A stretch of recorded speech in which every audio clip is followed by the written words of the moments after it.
আসসালামু আলাইকুম।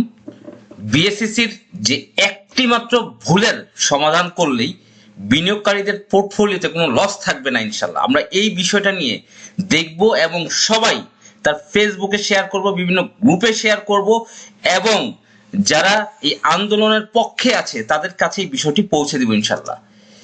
আপনারা অলরেডি জানেন আন্দোলন চলছে, দুর্বার গতিতে চলবে বিএসসিসির একটি মাত্র ভুলের কারণে, এবং সেই ভুলটাই আমরা আজকে দেখব এবং এটার উপযুক্ত সমাধান বিএসসিসি কিভাবে নিতে পারে সেই বিষয়টা নিয়ে আলোকপাত করব। বিএসসিসি শুধু একটি ভুল করে নাই, সবচেয়ে ভয়ানক মারাত্মক ভুলের সিদ্ধান্ত নিয়েছে এবং সেই সিদ্ধান্ত বিনিয়োগকারীদের আজকে পথে বসিয়েছে। আপনারা জানেন তত্ত্বাবধায়ক সরকার আসার সময় ইন্ডেক্স কিভাবে বাড়ছে, তখন কি বিএসসিসির প্রধান ছিল না? প্রতিদিন ইন্ডেক্স 100, 200, 300 পয়েন্ট করে বেড়েছে। আজকে কেন এই অবস্থা? যেই মারাত্মক ভুলটা ছিল হুট করে 27টি কোম্পানি এবং পরে আরো 3টি কোম্পানিকে জেড গ্রুপে ট্রান্সফার করে দেওয়া বিসিসির সবচেয়ে মারাত্মক ভুল সিদ্ধান্ত। এমনিতেই বাজার টালমাটাল অবস্থা, তার উপর বিএসসিসির চট করে এই ধরনের মারাত্মক ভুল সিদ্ধান্ত বিনিয়োগকারীদের চরম হতাশা, এবং শুধু হতাশায় নয়, আতঙ্ক সৃষ্টি করে দিয়েছে। শুধু আতঙ্কই নয়, সেটা হবে চরম আতঙ্ক। এই আতঙ্কের ফলে আজকে বাজারের এই দুর্বিষহ অবস্থা। কিন্তু আমরা দেখব যে বিএসসিসির কি করা উচিত ছিল। প্রথম যে পয়েন্ট সেটা হচ্ছে এই 30টি কোম্পানির পরিচালনা পর্ষদকে তলব করে বিএসসিসিতে ডেকে আনা উচিত ছিল, এবং বিএসসিসির যে বিল্ডিং ভবন আছে এখানে একটা বড় ধরনের অডিটোরিয়াম থাকবে, সেখানে কোম্পানির পরিচালনা পর্ষদকে বিএসসিসি ডেকে এবং তাদের কাছ থেকে ডিভিডেন্ড ডিক্লেয়ার করে টাকা কেন ডিসবার্স করলো না সেই ব্যাপারে জবাবদিহি করা উচিত ছিল। যদি কোম্পানির পরিচালনা পর্ষদ এর উত্তর সন্তোষজনক না হয় তাহলে তাদের বিরুদ্ধে ফৌজদারি আইনে মামলা করে ইনস্ট্যান্ট জেল হাজতে প্রেরণ করা উচিত ছিল। আর যদি কোনো কোম্পানি সময় চায় তাহলে তাকে অতিরিক্ত জরিমানা করা সহ তার হোল্ডিং শেয়ার ফ্রিজ করে রাখা উচিত ছিল। কোম্পানির পরিচালকদের যে হোল্ডিং শেয়ার থাকবে সেটা ফ্রিজ থাকবে এবং অতিরিক্ত আরো জরিমানা করা উচিত ছিল। আর জরিমানার টাকা দিয়ে সেই কোম্পানির শেয়ার আইসিবির মাধ্যমে ক্রয় করে গভর্নমেন্ট হোল্ডিং বাড়ানো উচিত ছিল। আপনারা জানেন শেয়ার হোল্ডিং একটা অপশন থাকে গভর্নমেন্ট হোল্ডিং, সেই জরিমানার টাকা দিয়ে আইসিবির মাধ্যমে ওই শেয়ারই ক্রয় করবে। কোম্পানির পরিচালনা কমিটি বিএসসিসি ভেঙে দিবে এবং বিনিয়োগকারীদের মধ্যে যাদের 2% এর বেশি শেয়ার আছে তাদের মধ্যে যোগ্যতার ভিত্তিতে স্বতন্ত্র পরিচালক নিয়োগ করা উচিত ছিল। কোম্পানির পরিচালনা পর্ষদের ব্যাংক হিসাব এবং স্থাবর অস্থাবর সম্পত্তি এনবিআর এর মাধ্যমে তলব করা উচিত ছিল বিএসসিসির।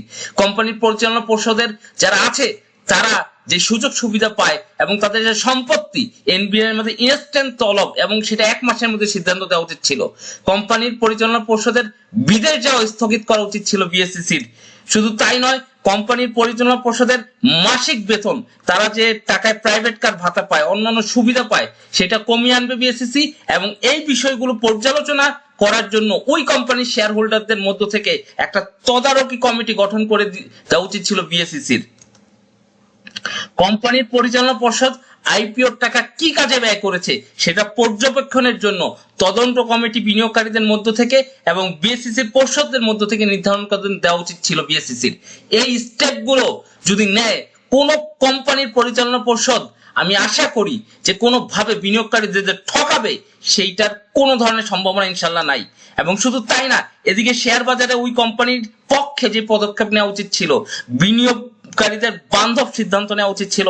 1 নম্বর সিদ্ধান্ত, কোম্পানির জেড না দিয়ে আপাতত এন ক্যাটাগরিতে দেওয়া উচিত ছিল, কারণ যে কোনো কোম্পানি প্রাথমিকভাবে এন ক্যাটাগরিতে লিস্টেড হয়। এন ক্যাটাগরি শেয়ারগুলো এ ক্যাটাগরির সুযোগ সুবিধা পায়, আমরা যেটা জানি। আপনারা জানেন এন ক্যাটাগরি, কিন্তু প্রথম পর্যায়ে যখন কোম্পানি আসে এন ক্যাটাগরি লিস্টেড হয়। কোম্পানির পরিচালনা পর্ষদের জরিমানার টাকা দিয়ে সেই শেয়ার বাইব্যাক করা উচিত ছিল বিএসসিসির। তাতে কি হবে, ওই শেয়ারের দাম বাড়বে এবং বিনিয়োগকারীরা লাভবান হবে ইনশাল্লাহ।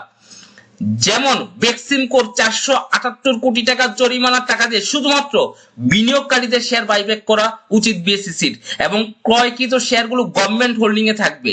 আর এতে কি হবে, এই 478 কোটি টাকা আবার বাজারে প্রবেশ করবে, মানুষের টাকা শুধুমাত্র যে কাগজ শেয়ারগুলো সেগুলো কিন্তু ফ্রি হয়ে যাবে, টাকায় রূপান্তর হবে এবং পাবলিকের সেই টাকাগুলো দিয়ে কিন্তু মার্কেট আরো ভালো চলবে।